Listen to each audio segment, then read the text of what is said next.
Conversations with Nicole.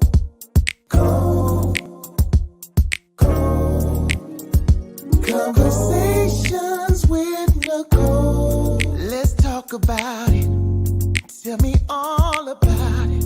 I'm here. I wanna know what's on your mind. Ooh, the world needs to hear from you, and I'm so glad to have a conversation to reach the nation. And it's all about you.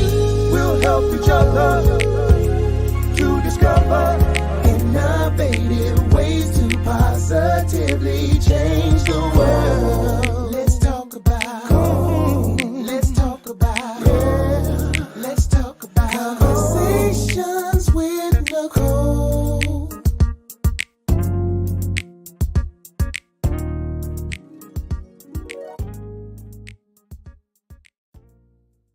Greetings. Welcome to Conversations with Nicole. I am Nicole Everett, your host. And Conversations with Nicole is a talk show based in Tallahassee, Florida, focused on connecting the community through conversations. And today is what I call Wellness Wednesday. Wellness Wednesday is an opportunity for you, me, and my guests to talk about whatever is on our hearts and minds. And today we're talking about Sometimes I Cry. Sometimes I cry. So, before I introduce my guest, I want to hear from you. We are live on Facebook, on YouTube, and on the Greater Works Network on RokuTV. So, this is an interactive live, a safe space for us to express ourselves and engage with one another. So, let's get it started. I want to hear from you in the comments. Let us know what city and state you are tuning in from. What city and state you are tuning in from. Please, in the comments, let us know. And so we can give you a shout out. So I see my sister Latanya from the ATL. Thank you for being here. Mr. Michael Love, who's been on CWN Jacksonville, appreciate you. Hassan, who's been on here as well from Pensacola, thank you for being here, my brother.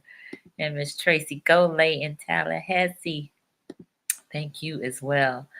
So this has been a full day. I got to give a shout out to my girl Talithia, who turned 40 today. My sister friend, my fellow community chick here in Tallahassee. So she is celebrating today.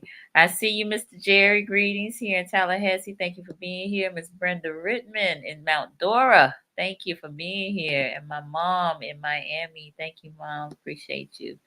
So good deal. Glad to hear it. Now, so y'all, this is an interactive live. We definitely want to get your comments and questions tonight. This is going to be quite the discussion. We got Yolanda Baker on in Chattahoochee. Thank you for being here. Our guest is from Chattahoochee, so I'm sure that's some love and support for her, Dr. Sherri. All right. And yes, happy birthday to Miss Talithia. Thank you so much, Tracy. All right. Well, I am going to go ahead and read my guest bio.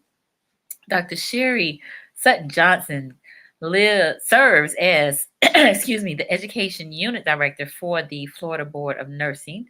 Served in this capacity since 2012. Prior to accepting the promotion, she was employed as a nursing education consultant for the board. She has been fortunate enough to enjoy a lengthy and worthwhile nursing career. She is nearing 29 years. Wow, 29 years as a licensed professional nurse with experience in various healthcare settings and 32 years of employment with the state of Florida. She received her Bachelor's of Science in Nursing and a Master's of Science in Nursing from Florida State University, Go Noles, and received her Doctorate of Public Health degree with a concentration in Health Education and Behavioral Health from the Florida Agriculture and Mechanical University, Go Rattlers. Her research focus includes end-of-life decisions, population health, and cultural practices related to life-altering disease processes, caregiving, and related social determinants of health. Her research focused on the lived experience of Black student caregivers at historical Black colleges and universities. She's married to her husband, Antonio, has two adult children, Antonio And Ayana, which Antonio, her son, is actually how I connected with her because I have engaged with him at several Working Class Wednesdays and other community events. So thank you, Antonio. Shout out to you. She is active in civic and community organization and resides in Chattahoochee, Florida. So help me welcome Dr. Sherri Sutton-Johnson. Thank you so much. Thank you for the invitation and this opportunity. My pleasure. My pleasure. So we got other folks chiming in. Cassandra from Quincy, thank you for being here. Angela from Augusta, thank you, Angela. Patricia from West Palm Beach, thank you, thank you. So y'all, if you are new to this platform, I'm inviting you right now to subscribe to the Conversations with Nicole YouTube channel. Subscribing is supporting, and we need all the support we can get. So like, share, and tell folks they need to be on here. So Dr. Sherri, Yes. tell the people, who is Dr. Sherri? I already talked a little bit about what you do and a little bit about your family, but who is Dr. Sherri Sutton-Johnson? Well, I was raised in a small town, Chattahoochee, with small town values, Christian home and background, very small family. I'm the youngest of two children. I have a brother who's 8 years older, and experienced somewhat of trauma at an early age as my mother passed away when I was at the age of 12. And so that has significantly impacted my life in various ways in terms of relationships and um, just my perspective on life and how I deal with various life situations. And so um, just felt it was very important to share that sometimes I cry when I think of those life experiences, when I think of the experiences and opportunities that I may have shared with my mother, those that I'm sharing now with my daughter. I've been blessed with wonderful children, wonderful husband. But I often reflect on how different my life would have been had I um, had a mother throughout those formative years, through adolescence and my teen years and my young adult years. I was very fortunate and blessed to have a wonderful father who was the best father in the world. Not perfect, but helped me navigate through life, and was blessed to have him until I was uh, in my early 30s.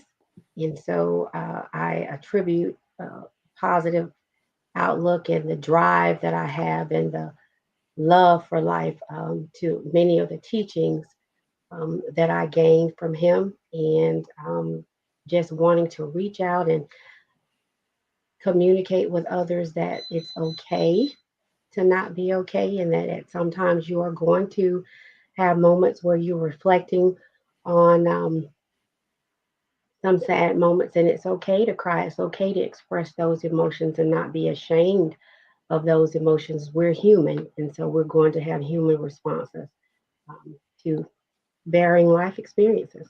Absolutely. Well, thank you for sharing some of your story. Hmm. Your story is very compelling. And so I'm so glad that you accepted my invitation to come in and share your story with the viewers, because I believe that we can also learn from the lives of one another, learn from Hmm. one another's stories. So I think yours is an important one, and one that we don't often hear. Some of the experiences that you've gone through, we don't hear about often. So thank you for your willingness to share this evening. So I think your daughter is here. Yes, that's Ayana. All right, Ayana, thank you for being here. We appreciate it. Also want to shout out Miss Debbie Owens from Grand Ridge, Florida. Hmm. Appreciate that. All right. So, um, so while you are not a clinician in the traditional sense Hmm. of counselors and therapists, Hmm. you are a PhD and received your degree in public health and did your study on Black students in caregiving, right?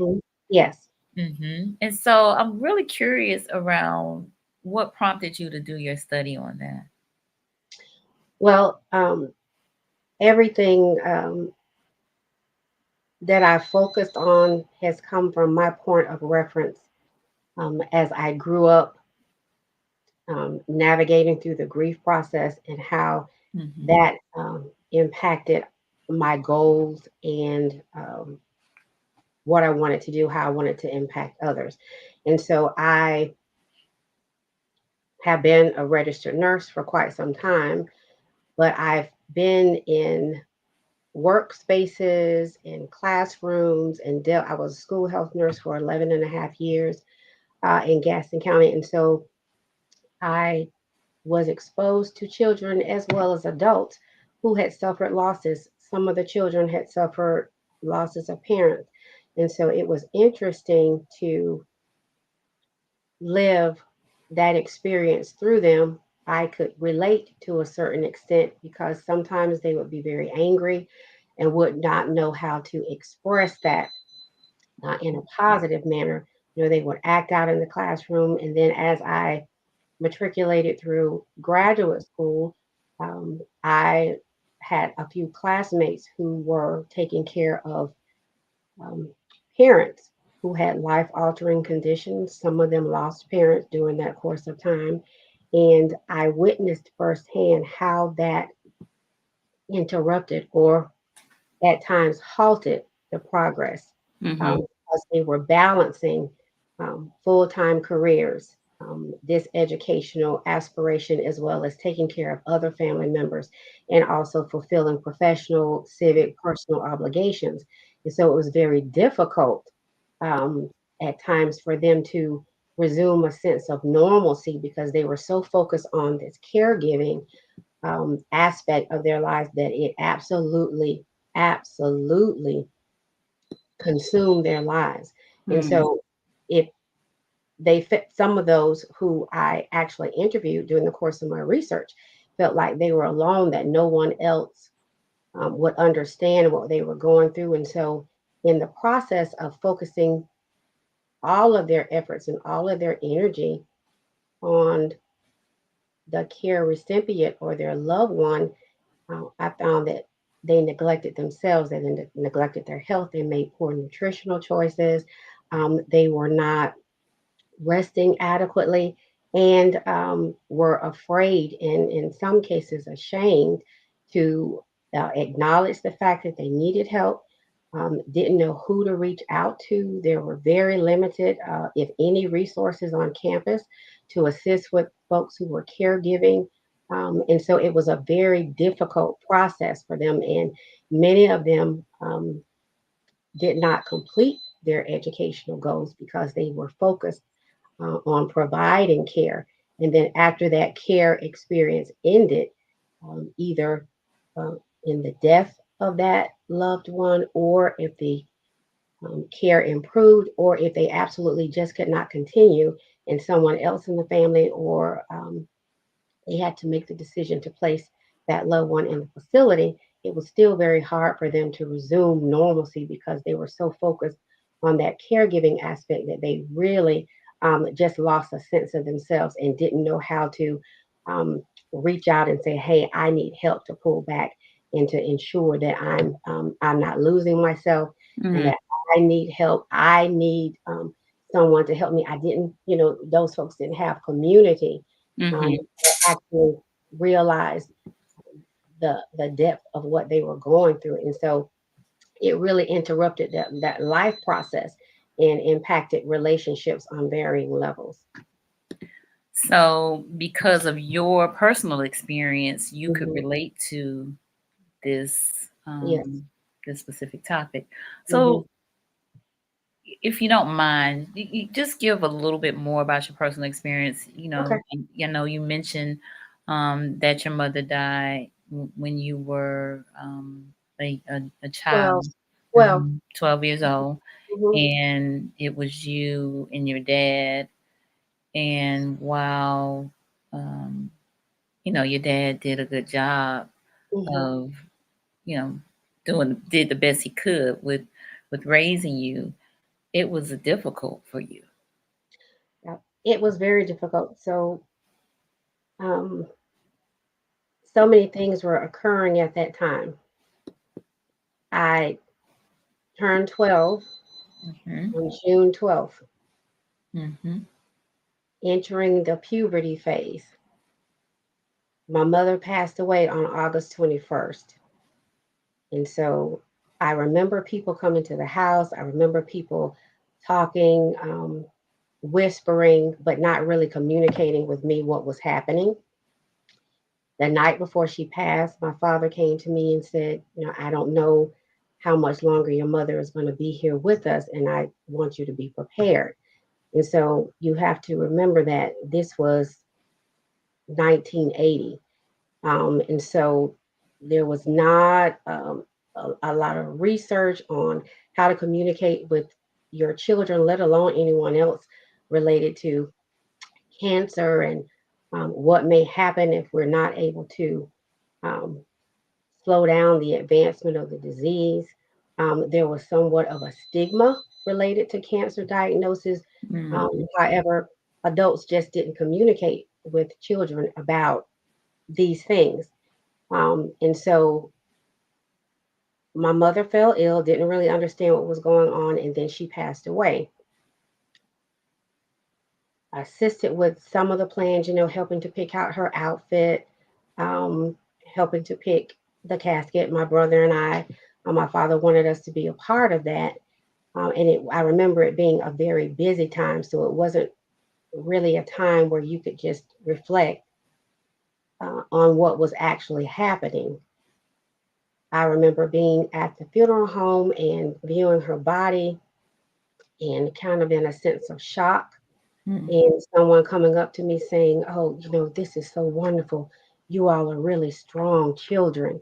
Um, so, again, there was no opportunity for us to just slow down for a minute and process what was going on. There was no time for emotions. Shortly after that, within a couple of weeks or so, I'm not sure what prompted the conversation. But my mother was an only child. She was from Bristol, Virginia. My grandmother had come down to help take care of her, to assist my father during the last weeks of her life. And it was decided that I would move to Virginia with her because my mother was an only child and she needed someone to live with her. And so we drive to Virginia. I'm there, and um, I'm starting a new school.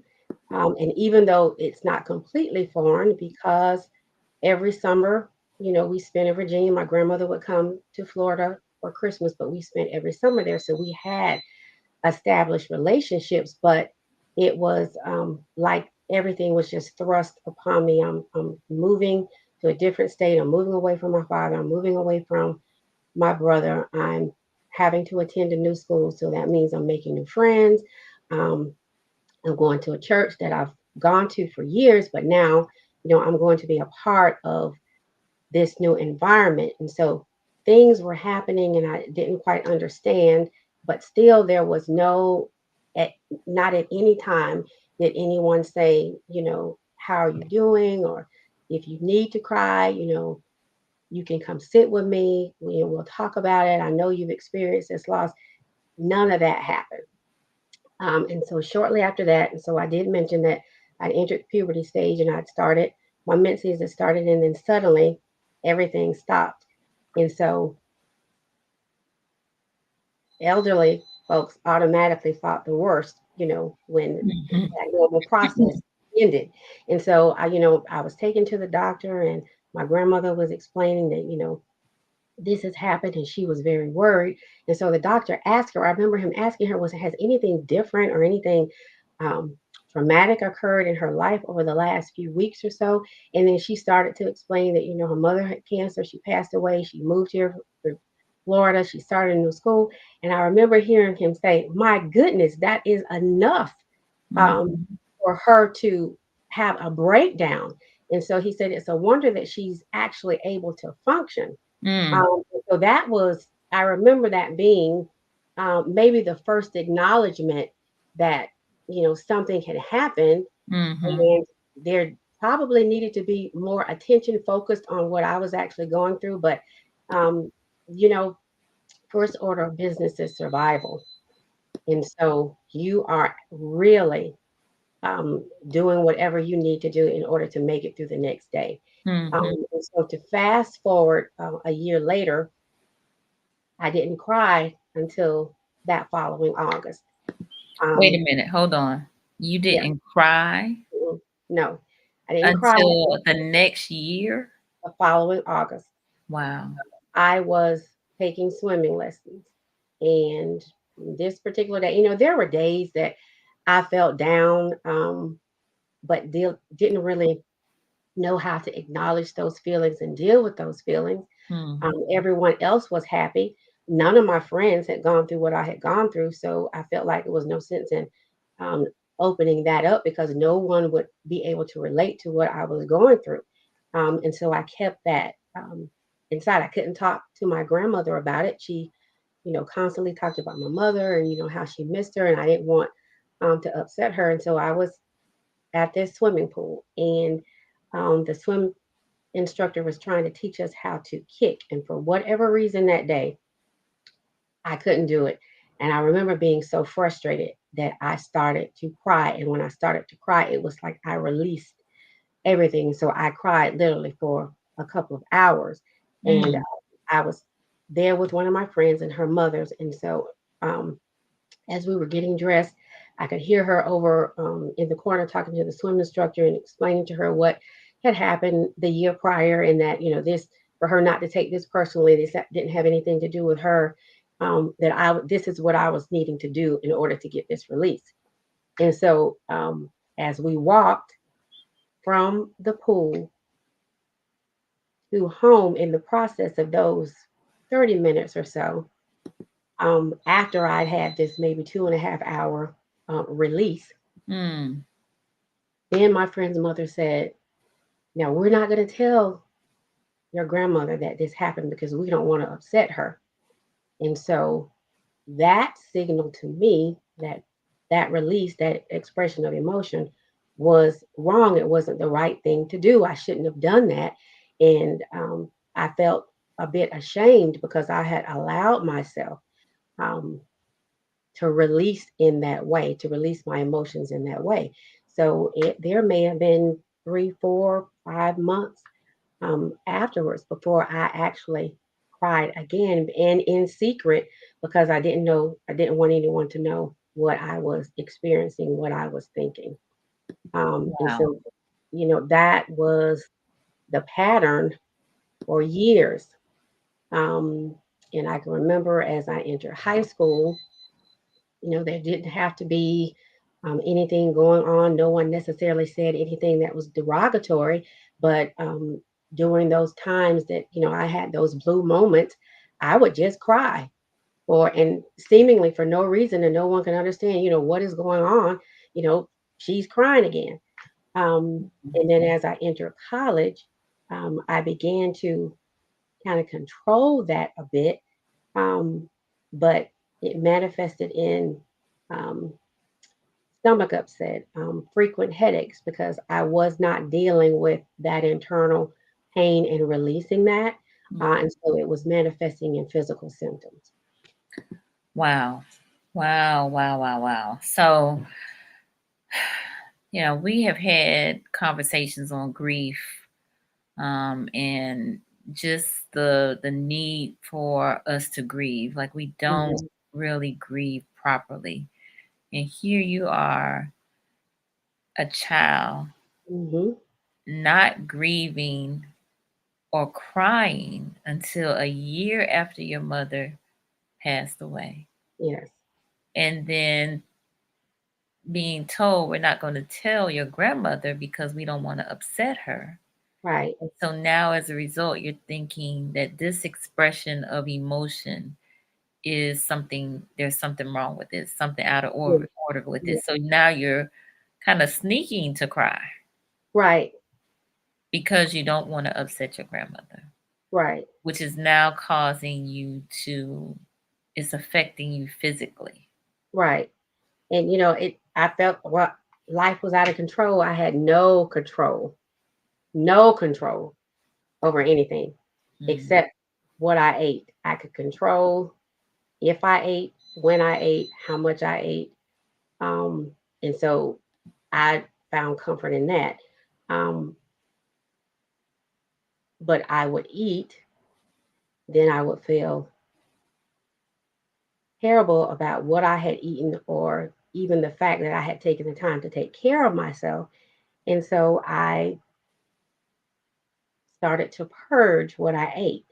And so I was in middle school, about to enter high school, um, was an avid reader. My mother always had us memberships in book clubs, even at a young age. So I was always an avid reader. So I knew, I studied about anorexia, I studied about bulimia, and I read about binging and purging. And so I knew if I decided to do this, um, if I went to the doctor or to the dentist, if I was forcing myself to purge, to vomit, that if I was seeing the dentist on a regular basis, that might be a signal that he was seeing damage to my teeth. So I opted to take laxatives in order to purge. And so Mm. I would eat, feel terrible about myself, then I would purge. And when I do that, I would get a relief. Um, but it wasn't the relief that I needed. Mm. And so this continued for a couple of years, um, until one of my cousins, and I thought that I was doing this in private, that no one knew about it. But one of my cousins, one of my sister cousins, she um, called me one night, and she, we were in the dorm room. She said, "I need to talk to you about something." I said, "Okay," and she said, um, "I figured out what you're doing," and she said, before, and my mother's name was Elnora. So she said, before cousin Elnora passed, she called mama and she told her to ask me and Tanja, my cousin, to make sure that we looked after you. She said she wanted us to help you with your math, help you take care of your hair, help you with all of your studies. And I promised that I would do that. And I'm not going to allow you to continue to hurt yourself. Mm. And so that was a pivotal moment. Mm. Um, and so, she said, whatever we need to do we need to go to the health center? Do you need a counselor? What do we need to do um, to stop you from hurting yourself? So, what were your thoughts at that time when she said, "We want to stop you from, I want to help you to stop from hurting yourself"? What were your thoughts, if you can recall what you were thinking at the time? Oh, I got angry and Mm. I listened, but I said, no, you know, I'm going to continue to do it. I acted as if I was in agreement with what they were saying, what she was saying, but I was determined to do whatever I needed to do to make myself feel better Mm. in that respect. Hmm. But did you really feel better? It was temporary, while I Mhm. was getting that release, I felt better, but then I wasn't dealing with what was causing that discomfort and that need for a release. Yeah, yeah. Wow. So I'm going to pause here for a moment. For those of you who may be just joining us, I am here with Dr. Sherri Sutton-Johnson, and we're talking about Sometimes I Cry. Mhm, Very powerful story about the death of her mother and how she dealt with the death, by not crying for a year after her mother mhm, passed, and she was 12 years old at the time, and how she held on to crying and grief as a result of not wanting to upset her grandmother, who she lived with, but also how the thing that she believed she could control was her diet and what she Mhm. intook, and she began to purge in order to get the release because she felt guilty from the food that she was eating. Mhm. And so rather than purging or throwing it up, she would take um what was it? Some laxatives. Yes. Correct all. Correctol. A So would little take teaspoon. Correctol Yeah. in order to get the release the other way, Mhm. and Yeah. did this for years Mhm. as a young person, for years. And so eating disorders can definitely be a result of um, grief, a result of depression, a result of stress and anxiety, and all of these things, right? Yes. And so I also just I'm really grateful that you're sharing your story. And when I talked to you initially about it, I was blown away. But Black people experience these things. Yes. So maybe sometimes people may think that this is only white people that suffer from eating disorders, especially the purging, bulimia, that sort of thing. But no, Black people experience Mhm. these things too. So again, really grateful that you are open to being so vulnerable and transparent and sharing your story with the viewers. Mhm. Again, for those of you who are just joining us, sometimes I cry. Mhm. That's our topic, and this is interactive. So please feel free to comment or ask questions. All right, so you are, your cousin calls you out, basically Right. says, Mhm. "This is it. No, Right. we're not doing this anymore. We're gonna save you from yourself." So, Right. what's the first step in terms of getting the help to get you to stop doing this? Well, you first have to acknowledge that you need the help, and so Mhm. I was still resistant to stopping those behaviors Mhm. initially. And so you just had to focus on something else. So I had to lean on um, spiritual teachings and faith, and actually talking to friends, and a couple of my professors were very helpful. And what was a great outlet for me is I've always loved music, and so I joined FSU Gospel Choir, and that was Mhm. a great release for me. It was not only a social outlet, but I was able to um, hone in on those emotions, and um, acknowledge the fact that I was angry at God for a while, because I lost my mother. And, I thought about there are other children that have their mothers, and it's not fair. So I had to come to terms with those emotions, and then realize that she was no longer suffering. I Mhm. witnessed that firsthand. Um, and so it's been a 42-year journey through Wow. that process. I'm now 54, Mm. and I still have my angry moments. I still have my blue moments. Yes. Um, and so I acknowledge those feelings, and I um, do take the time to take care of myself. But those times that I need to cry, I cry. Mhm. Those times that I need to have quiet moments and meditate, and listen to music, or pray, or journal, or do whatever I need to do to get that release, I do that. And so I found that there was nearly no communication with children years ago about that, and it's so difficult to if you're talking to adults, they haven't experienced the loss of a parent as an adult.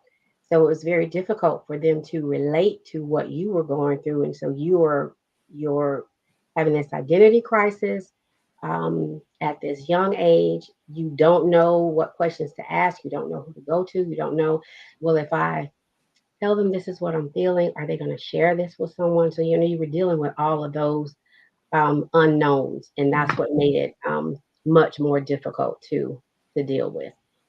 Um, Absolutely. yeah. So you said acknowledging your feelings, and Hmm. Also, I think just being okay with not being okay, right? Right. Because there are sometimes that you don't, and I understand that when people cry, when people are upset, when people are silent, it makes people uncomfortable. And so, what do most people do when they're uncomfortable is they avoid what makes them uncomfortable. Mm-hmm. And so, but you have to resign yourself to the fact that it's okay to not be okay. You're not going to feel excited and happy all of the time. You may put your best effort forward, put your best foot forward. I remember days where I, smiled and hi, how are you? But I was literally dying inside. And so Mm, I had to find a way, to positively get that release. yeah, yeah. Yeah. So that's also part of the healing process, that Hmm. acknowledgement, and then you'll have the memory of the person, or you know what have you, what and but I think some of what we've talked about as well is surviving the memory without harming yourself, Right. right? So finding a healthy way to get through the Right. remembrance. Right. And then that, you're going to reflect on memories that um, make you smile, and you may even cry tears of joy. So Mm-hmm. when you're crying, it's not necessarily a sad moment. You may think of something funny and you laugh until you cry. And so, but Mm-hmm. it's all healthy. And you get that healthy release, that release from stress, that release from anger.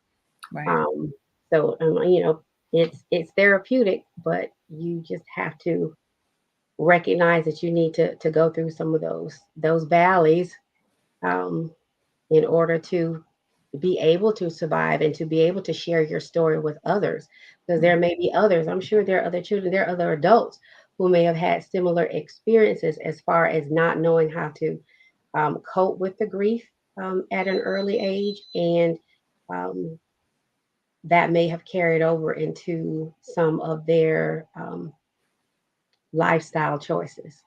So you Mm-hmm. never know why people make some of the choices that they do. It may be due to some unresolved feelings. And so, again, it's okay to not be okay, but um, be so in tune with yourself that you realize, I can't survive this alone. I really need to talk to someone, even if someone is in the room and they're not saying anything, just being in their presence, and then Mm-hmm. acknowledging that their presence is helpful to you, that it's demonstrating that their love for you, that they're caring enough for you, that they're sharing that space and allowing you that time to reflect and to heal. Yes, yes, yes, yes. So Marjorie is on. Hey, Marjorie. She said, "You cannot allow others to Mhm. invalidate your tears. People Right, seem to be okay if they believe it is a valid reason and right, quote unquote appropriate time to cry and express those emotions." right. And so grief, like many other emotions, is based on the individual. Um, Mm-hmm. so it's based on the relationship that you have with that person or that loved one or that friend. Um, And so it's an individual, everyone experiences grief at some point in time. They've experienced some type of loss. But the way you acknowledge that and deal with that and are able to live through that process is a very individualized process. Mm-hmm.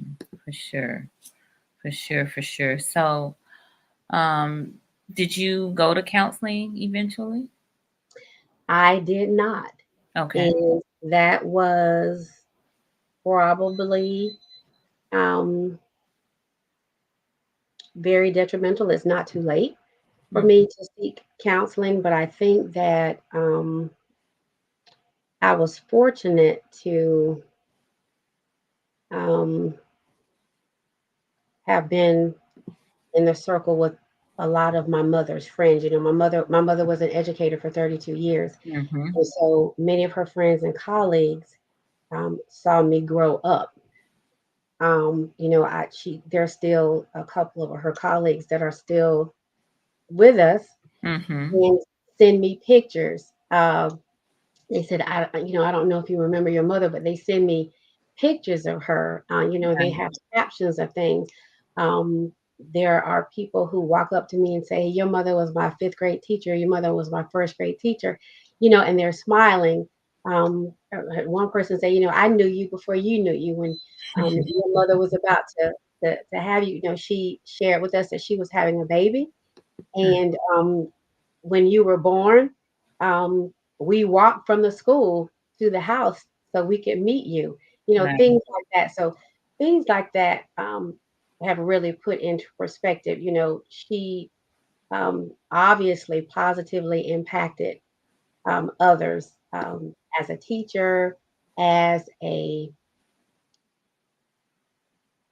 musician in our church. She played for our youth choir, so that helped to kind of kindle that love for music. I remember her playing at weddings, and so those memories are the memories that I draw from at times when I'm really missing her during holidays or Mm-hmm. accomplishments. There are many days that I sit and I wish that she was here. My father was fortunate to meet our son. Our son was 5 when he passed. Our daughter had turned a year old when he passed. So Mm-hmm. he had an opportunity to meet them. But I sit and think, how she would have enjoyed them. She would have been tickled pink. She used to say that all the time. She would have been tickled pink to meet her grandchildren. So those are sometimes, that I may shed a tear because I wish that she had been here physically to Yes. share those experiences with us. But again, as I've grown older, Mm-hmm. um, I realized she's no longer suffering and she left a positive impact and legacy um, for my brother and I, and for all that she came in contact with. So I cry at times, I smile. Mm-hmm. But sometimes I do cry when I think about that. Yes. No. Again, sharing your story is again much needed, very powerful, and just grateful Mhm. for your again transparency and vulnerability, and just sharing how you made it through. So you said you didn't go to counseling, but since Mm-mm. you said you didn't, my next question was, do you feel like you had a pretty good support system in terms of family or family friends Uh, to help Family, you? Hmm. yeah, family, friends, sorority sisters. 'Cause I can remember on a couple of occasions that, I would be, amongst my line sisters, and we would start talking about different things, and we'd start talking about our parents, and I would talk about my mother, and then I would start crying, and my line sisters would cry with me. We would hug and would cry, but it created that non-judgmental environment where I felt Hmm. like I was relaxed enough and comfortable. Um, to the point that I could freely express what I needed to. And so, yes, and so growing up, church family, and my husband has been a great support system because, when we first got married, on Mother's Day, especially, oh, I would be so angry, and he would try to plan activities with his mom and other ladies, and I just did not want to do it. Hmm. Um, and over the years, he understands a little more about um, what I've had to the challenges I faced in order to be able to talk about what I'm talking about today and to share my feelings so that it may help someone else express their feelings and not take some of the wrong turns that I did, but Hmm. actively seek assistance because it is quite helpful, and I would encourage anyone um, to seek professional help if Hmm. necessary. Don't be ashamed to do that. Even therapists seek therapists, and so we all need each other. We need to be able to lean on one another. And if I'm not okay, I need to be able to express, "Hey, I'm not okay today." You may not be okay tomorrow, but we Hmm. can have that open communication and lean on one another um, and aid each other in that way. Hmm. Very true. Cassandra says, share your story will and can be very helpful to So, someone. Thank you. I absolutely agree. I also want to highlight just some of the things that you mentioned in terms Hmm. of your sorority sisters holding space for you and Hmm. crying with you. Hmm. I think there's a word that talks about um, crying with those, weeping with those who are weeping. Yes. So We we share one really, another's burdens. Yeah. yes, Hmm. we Hmm. really need to hold space for one another in this way. Um, you know, the presence, um, and it could be heavy, but we need this. We need this level of support, where we show up for one another and just Yeah. allow people to do what they need to do in order to grieve or just just be in a Yeah. non-judgmental space. So, Yeah. giving And thanks not, now yeah. for your sorority sisters that gave space for you in that way, and Yeah. that's a beautiful thing. Yeah. And even before, I entered college, I had a small circle of friends, um, that were that understood because we had grown together through the years, and they understood, and I didn't have to verbally communicate sometimes how I was feeling. Mm, If so, it's Angela and Brenda and Rhonda. If you're watching, thank you. But they would also allow me that time, and would ask me, have you talked to anybody about what you're feeling? But it wasn't those times that I was sad and I needed to cry. There was no rolling of the eyes and oh, here she goes again. It was they allowed me to be and to do what I needed to do. And at times I'm sure they cried too, but they tried to be strong for me. yeah, But I appreciate them allowing me that space. That is so important.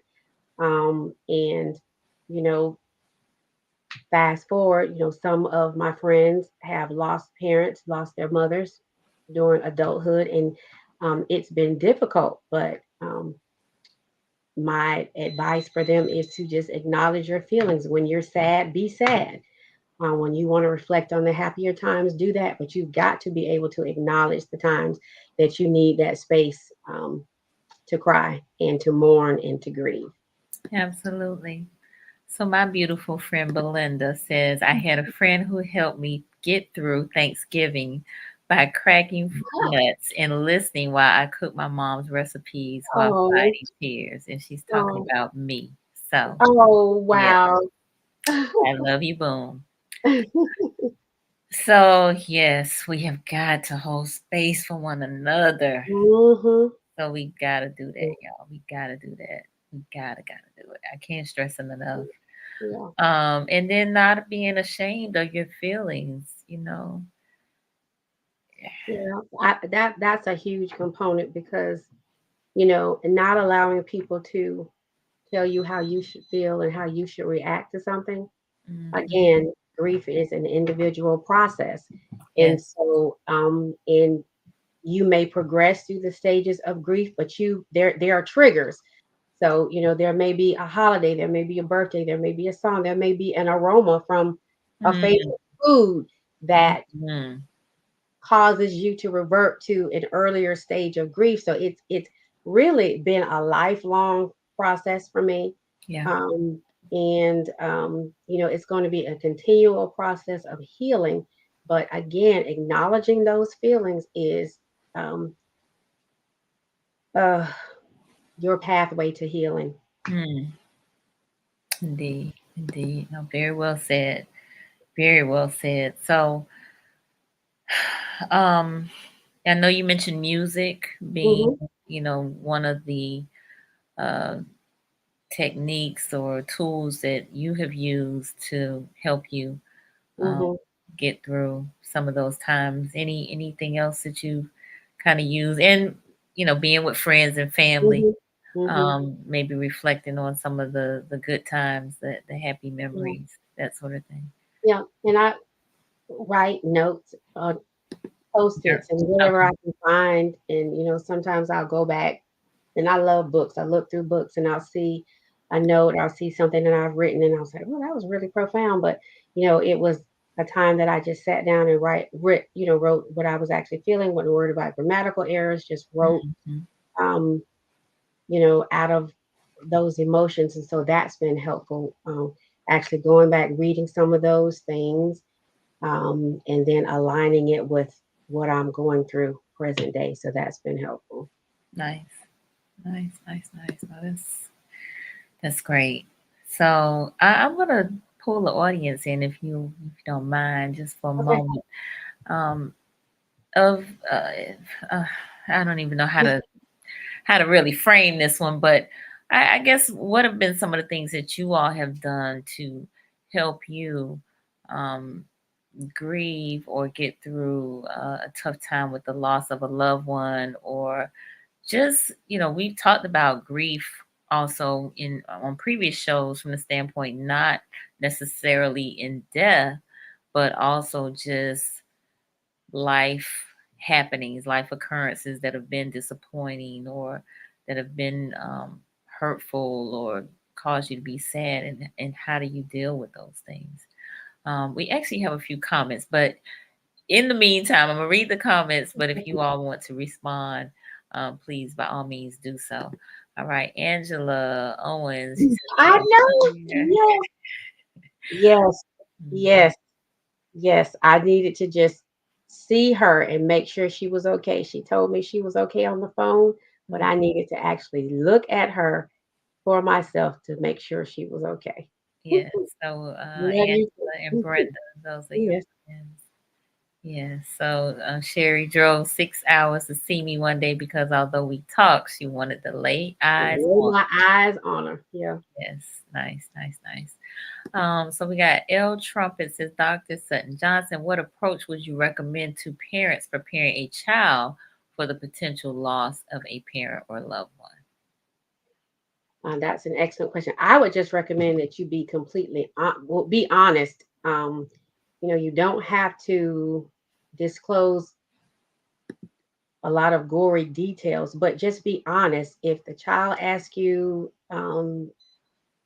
how sick someone is, or if there's a possibility that mama or daddy may die, I mean, I would be completely honest based on the information that you receive from the doctors and um, just what you're visualizing. Just be honest. I think that was one of the things that was really hurtful, was that I was kept in the dark for so long. And, I was just told, oh, she's having surgery and she's going to be in the hospital for a while, but was not prepared for the fact that she had a terminal illness and she was not going to survive Mm-hmm. this illness, and did not really have a prep talk until the night before her passing, when it was obvious that her death was imminent. So just being honest and open, and when children ask questions, answer the questions to the best of your ability. If you don't know how to answer them, um, you know, lean on the internet resources from the doctor's office, nurses.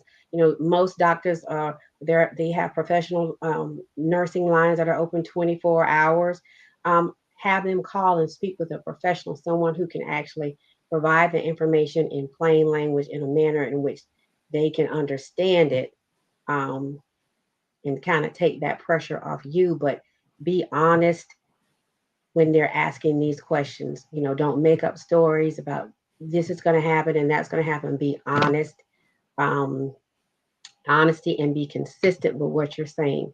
When Mm-hmm. things change, let them know that she or he may be okay right now, but this may happen, or you may start seeing this. And when this happens, then it's a possibility. This is a possibility, but honesty is key. Being honest and keeping the lines of communication open. Very good. Yes. Very good. Very good. So I think that's a good segue to your book. So you are writing a book Mhm. with the title Sometimes I Cry. Mhm. Uh-huh. And who's it for? And so it is a children's book. And so again, the impetus for the book was, the experiences I'd had, what I experienced going through school, um, being around other children that had their parents, that had their mothers, They're on trips and sending them care packages. Just as I said, my father was wonderful, but there are just some things that mothers do have that personal touch that means so much, and it may seem insignificant to others, but it creates lasting memories. And so I wanted to share some of the experiences that made me cry when I reflected on um, my childhood, in hopes that it would trigger responses from children, that it would be something that would be relatable and they could say, hey, you know what?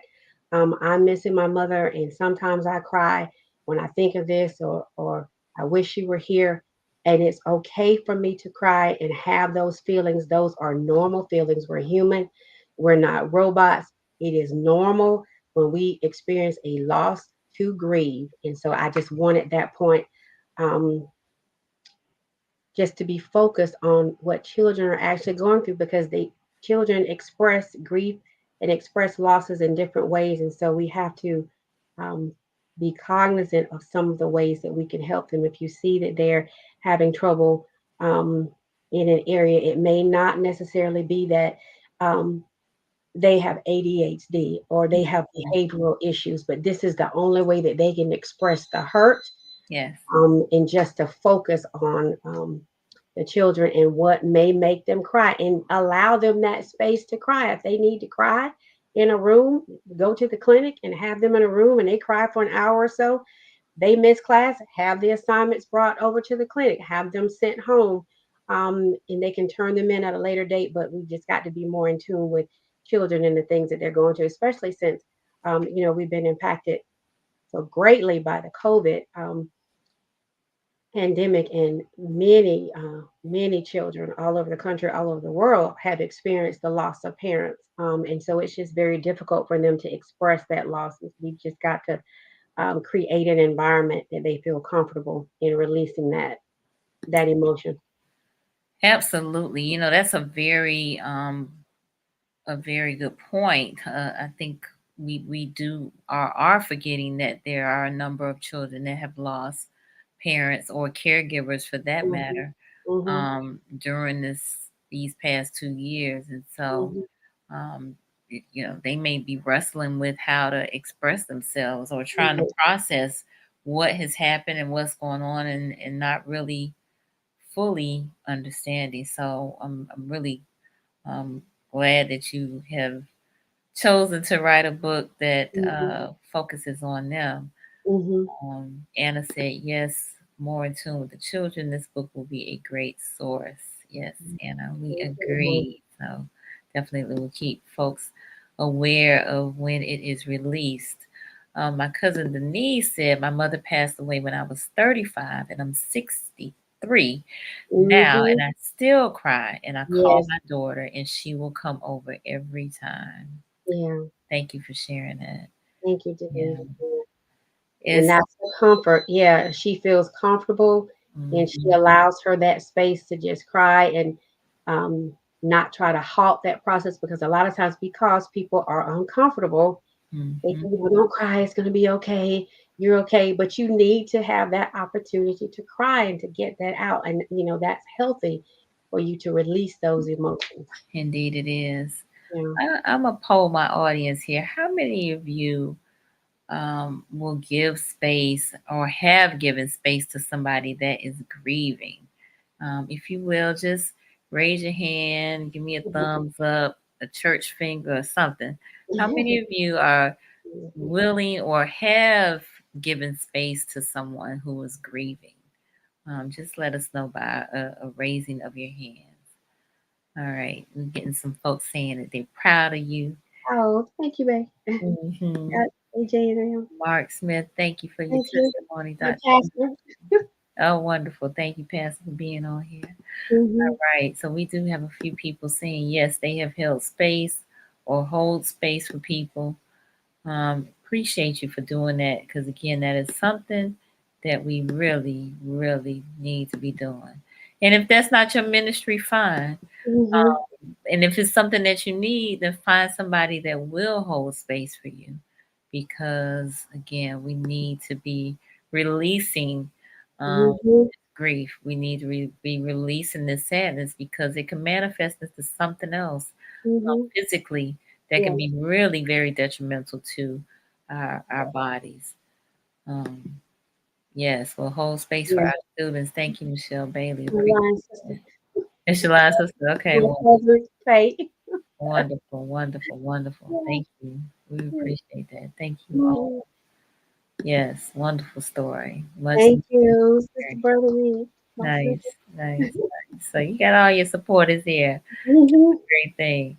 So, is there anything that you would like to share in closing as we prepare to wrap up our show, Dr. Sherry? Um, just again, thank you for this opportunity. Love you too, Michelle. Thank you for this opportunity. Um, to share my story, and I'm hopeful that by sharing that it has opened some doors, maybe opened some doors of communication, and people are not so reluctant to talk about what they're feeling and talk about when they need to cry, and that sometimes they do cry. Again, acknowledge your feelings, acknowledge the fact that there are going to be some days that you need to cry or you need to release. If you need to seek professional help, please do so in order to obtain that restoration and healing. Mm, When you're in pain, we realize that pain alerts us that something is wrong, and we need to seek assistance, or we need to avoid whatever that is. Thank you, baby. To reduce that pain, and so acknowledging that you have that pain, you have to release, and that sometimes I cry, and I don't always cry because I'm sad. There are some tears of joy, but you need to have those times that you cry. Thank you, my line sister. Thank you, my national hookup sisters, for your support. Thank you for my family, husband, family, church family, work family. I saw some coworkers there, so thank you all so much. Hi, love hey, my it, baby. love Thank it, love it, love it. A lot of great support here tonight. you. We Yeah, appreciate y'all being on here. And please don't let this be your last. Y'all come back. Dr. Um, Lee, yes. thank you. Yes, yes. Dr. Lee has been on the Mhm, show as well. So mhm, we appreciate her and her support. Definitely inviting folks to come back, subscribe to Conversations with Nicole on YouTube. Subscribing is important. We are on every Monday and Wednesday at 8:30 p.m. Focus is on Black and Brown mental health and trying to eliminate the stigma around mental illness, around counseling and therapy, and mhm. encouraging folks to get their checkup from the neck up and Right. connect with a counselor today. If you need some help with that, I'm happy to assist with connecting you with a clinician of color. So by all means, just reach out and we will get you connected. How can they connect with you, Dr. Sherry? Well, I am resisting the technology.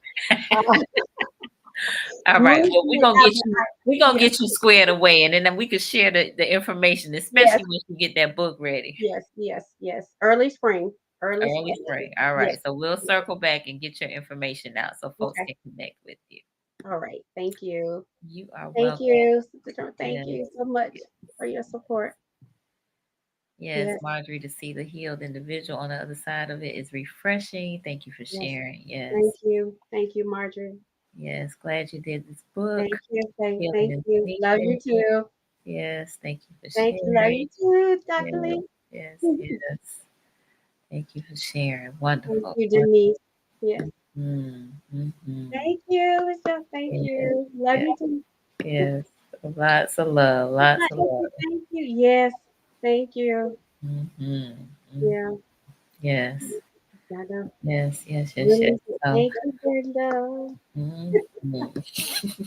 So they are all here tonight. So Yes. that's a wonderful thing. That's a Thank wonderful you, thing. Michael. Thank you, Michael. Appreciate you. All Mhm. right, good people. Well, we are going to bring this to a close. Again, please, uh, again, hold space for one another. Go ahead and Mhm. grieve. Go ahead and cry. It's okay. It's okay to not be okay. And Mhm. we'll see y'all on the flip side of this. All right. So real quick, our finale, season finale of Conversations with Nicole airs on Friday at 7 a.m. Tonette Graham is my guest. She's with the Black Caucus, and she is my guest. So we are closing out season 11. So tune in or catch the replay on Conversations with Nicole YouTube. All right, we will see y'all next time. Have a good Thank you. night. Bye bye. Bye.